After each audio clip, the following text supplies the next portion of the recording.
Hi. Hello. నమస్తే అందరికీ. Welcome to my channel. ఇప్పుడు మనం చెప్పుకోబోతున్న story 'my bad boy' episode 207. Please బావగారు, అక్కకి ఈ విషయం ఎట్టి పరిస్థితుల్లో తెలియకూడదు అని తన మీద ఒట్టేసుకుంది సమీర. తెలియనివ్వను అని ఒకే మాట ఇచ్చాడు రుద్ర. థ్యాంక్ యూ బావగారు. అందరూ బావున్నారు కదా? ఎవరికీ ఏం జరగలేదు కదా అని సమీర అడుగుతూ ఉంటే, ఎవరికీ ఏమీ అవ్వలేదు. త్వరగా క్యూర్ అవ్వరా నువ్వు? నేను వెళ్ళి అమ్మ వాళ్ళని పిలుస్తాను. అమ్మ వాళ్ళు ఏడుస్తున్నారు నీకోసం చాలా అనగానే సమీర కళ్ళు ఆర్పడంతో చరణ్ కూడా అప్పుడే సమీర దగ్గరికి వస్తున్నాడు. తమ్ముడు అని 2 నిమిషాలు ఆలోచించలేదు రుద్ర. అతడి దగ్గరికి వచ్చిన చరణ్ 2 చెంపలు డీటీఎస్ రేంజ్‌లో వాయించి పడేశాడు. చేసింది తప్పు కాబట్టి కనీసం కళ్ళెత్తి అన్న కళ్ళల్లోకి సూటిగా చూడలేకపోయాడు చరణ్. నీకు ఫ్రీడమ్ ఇచ్చాను అంటే నీ ఇష్టం వచ్చినట్టు చేయమని కాదు. ఇప్పుడు నువ్వు చేసిన పనికి ఒక ప్రాణం బలయ్యింది. దానికి నువ్వే కారణం అంటే ఏం చెప్తావురా? అని అడిగాడు రుద్ర బేస్ వాయిస్‌లో. అన్న ముందు వాళ్ళు ఉంటే ఎప్పుడూ కూల్ వాయిసే వస్తుంది రుద్ర నుండి. మొదటిసారి వాళ్ళ అన్నయ్య నుండి ఇంత కోపం చూస్తూ ఉంటే తట్టుకోలేకపోయాడు చరణ్. ఒక క్షణం అతడికి కూడా భయం వేసింది. అంత ఆత్రం ఉంటే శౌర్య వాళ్ళతోనే పెళ్లి చేస్తామని చెప్పాం కదరా మీకు. సంవత్సరం టైం కావాలి అని అన్నావు. మరి ఇదేంటి చరణ్? ఆ బాధపడాల్సింది మేం కాదురా. ప్రతిసారి ఆ బేబీ గుర్తొస్తూ ఉంటే, ఆ బేబీ తల్లిదండ్రులుగా తను పోయినందుకు మాకన్నా ఎక్కువ బాధపడేది నువ్వు సమీరానే. తను గుర్తొచ్చిన ప్రతిసారి ఎంత నరకం ఉంటుందో తెలుసా? నీకిచ్చిన ఫ్రీడమ్‌కి మేము నిన్ను నమ్మినందుకు మమ్మల్ని అందరినీ బాగానే నమ్మించి మోసం చేశావు కదా! అని తమ్ముడి గుండెకు తగిలే మాటలు మాట్లాడి, నీతో అసలు మాట్లాడాలి అని కూడా అనిపించట్లేదు చెర్రీ నాకు. నువ్వు నా తమ్ముడు. ఇలాంటి మిస్టేక్స్ చేస్తాడు అని నేను కలలో కూడా అనుకోలేదు. తనకేం సమాధానం చెప్తావు? పోయిన ప్రాణానికి ఏం సమాధానం చెప్తావు? చెర్రీ, మన ఇంటి రక్తంరా. మన ఇంటి వారసత్వం. కాస్తైనా సిగ్గుందా చెర్రీ నీకు?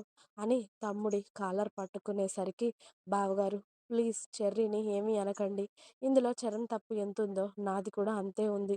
ప్లీజ్ బావగారు అని సమీర చరణ్‌ని అలా చూడలేకపోతూ ఉంటే రుద్రని బతిమలాడుతుంది అతడిని ఏమీ అనవద్దు అని. నిజంగా మిమ్మల్ని గట్టిగా ఏమీ అనడానికి కూడా నాకు నోరు రావట్లేదు.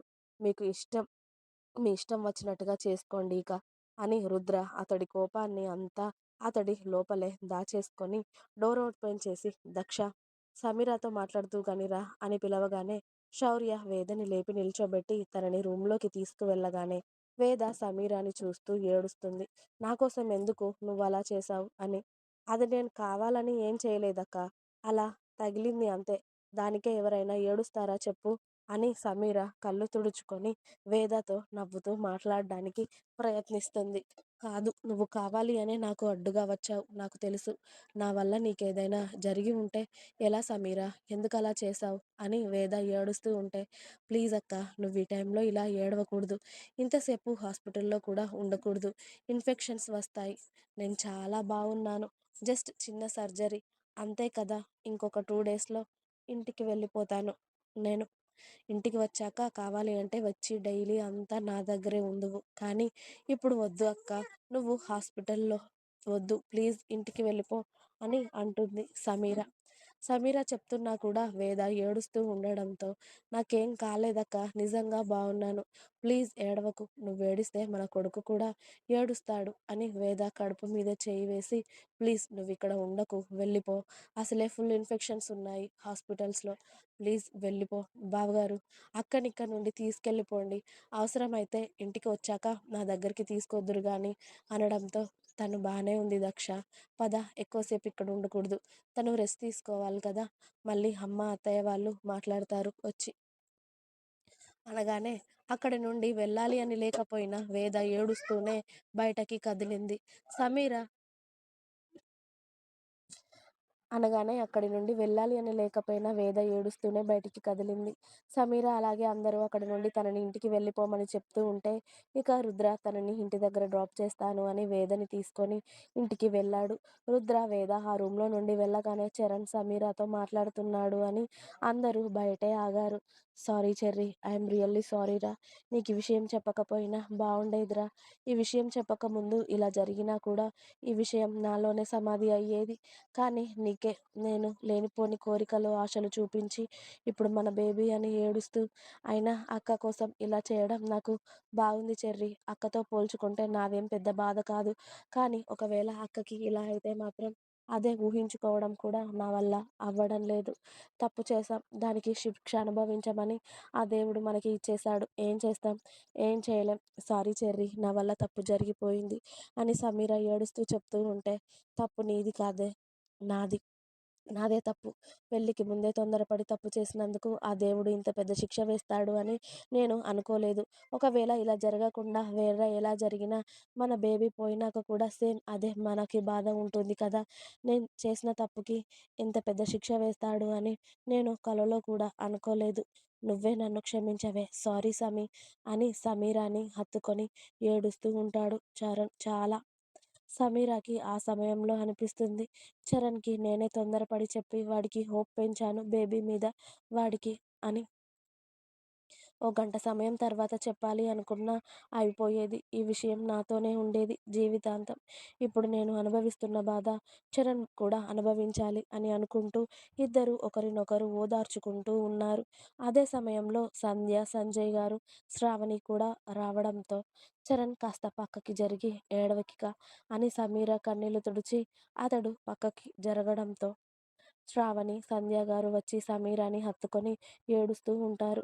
"ఏం కాలేదు మమ్మీ. నేను చాలా బావున్నాను. ఏడవకండి" అని వాళ్ళ అమ్మ, నాన్నకి, అక్కకి చెప్పి మీనాక్షి, మనోహర్ గారు కూడా రావడంతో వాళ్ళకి కూడా బాగున్నాను అని చెప్తుంది.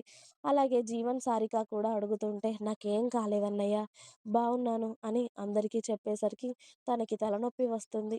శౌర్య మాత్రం ఏం మాట్లాడకుండా సమీర తల మీద చేయి వేసి రెస్ట్ తీసుకోరా, మేమందరం బయటికి వెళ్తాం అని అమ్మా పదండి అందరూ, తనకి రెస్ట్ చాలా అవసరం. ఇలా మనం మాట్లాడుతూ ఉంటే తనకి పెయిన్ ఎక్కువగా ఉంటుంది. అలాగే తలనొప్పి కూడా వస్తుంది. పదండి అని అక్కడ ఉన్న అందరినీ బయటికి తీసుకెళ్ళాడు. చరణ్ కూడా బయటికి వెళ్తూ ఉంటే నేను బానే ఉన్నాను చెర్రీ, నువ్వస్సలు కంగారు పడకు అని చెప్పి సమీర నిద్రలోకి జారుకుంది. అందరికీ తెలిసిన పెయిన్ మాత్రమే బయటికి కనిపిస్తూ ఉంటే ఎవరికీ కనిపించని పెయిన్ సమీర తీసుకుంటుంది కదా! కడుపులో నొప్పి విపరీతంగా తెలుస్తూ ఉంటే ఆమె ఆ పెయిన్ అనుభవిస్తుంది అని తెలిసే నర్స్ వచ్చి ఇంజెక్షన్ వేయడంతో ఆ బాధ కాస్త దూరమై నిద్రలోకి జారుకుంది సమీర. వేద అలాగే సమీర ఇద్దరూ ఓకే అనుకున్నాక రిషి జెస్సీని తీసుకొని ఆ హాస్పిటల్ నుండి ఇంటికి వెళ్ళిపోయాడు. అప్పటి వరకు రిషి జెస్సీని ఎవరూ అక్కడ చూడలేదు. ఇంటికి వెళ్ళేసరికి శేషు బాడీని ఇంటికి తీసుకువచ్చేశారు. అతడికి ఆఖరి కార్యక్రమాలు కూడా చేయాలి అనిపించట్లేదు రిషికి. కానీ పెంచిన పాపానికి చేయకపోతే బావుండదు కదా అనుకున్నాడు. అలాగే చేద్దామని తయారయ్యాడు. కానీ పంతులు గారు వచ్చి మీ భార్య కడుపుతో ఉన్న సమయంలో మీరిలాంటివి చేయకూడదండి. కడుపులో ఉన్న బిడ్డకి మంచిది కాదు అని చెప్పడంతో అదే మంచిదయింది అని చెప్పి వేరే వాళ్ళ చేతుల మీదుగా శేషు అంతిమ కార్యక్రమాలు అన్నీ ముగిస్తాడు రిషి. ఇంకా ఉంది. మీకు నా స్టోరీస్ నచ్చినట్టయితే ప్లీజ్ లైక్ చేయండి, షేర్ చేయండి. అలాగే ఛానల్‌ని తప్పకుండా కొత్త వాళ్ళందరూ సబ్స్క్రైబ్ చేయండి. Please subscribe my channel. Thanks for watching my video. By by. Please like, share and subscribe.